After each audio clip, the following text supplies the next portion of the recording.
এই যে শুনছেন, সাদা কাফন ছাড়া আপনার আপন বলতে কিছুই নাই। হকগুলো এই স্বার্থের কাঙ্গাল, বুঝলেন? এই স্বার্থ ফুরাই গেলে গা হকগুলি আপনার সাইডে চলে যাবো গা।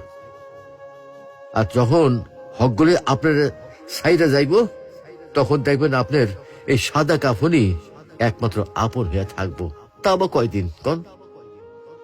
আহারে জীবন, কিসের লাইগা এত কিছু করতেছি? এরই নাম কি জীবন? এই আছি, এইটাই ফুটুস ফুটুস। কিছুই তো আমার লোকে কবরে যাইব না। না যাইব আমার শখের মোবাইল ফোনটা, না যাইব আমার শখের গাড়িটা, আর না যাইব আমার শখের বাড়িটা। কিছুই সাথে যাইব না। এগুলা ভাববার মধ্যে কি আর সময় হয় আমাগর? আমরা কত ব্যস্ত, তাই না? আহারে জীবন জীবন। আসুন সময় থাকতে ইমানের পরিচর্যা করি, পরকালের পাথেয় গুছাই, পরকালের কথা ভাবি। আল্লাহ আমাদেরকে ইমান চর্চা তৌফিক দান করুন। আমিন।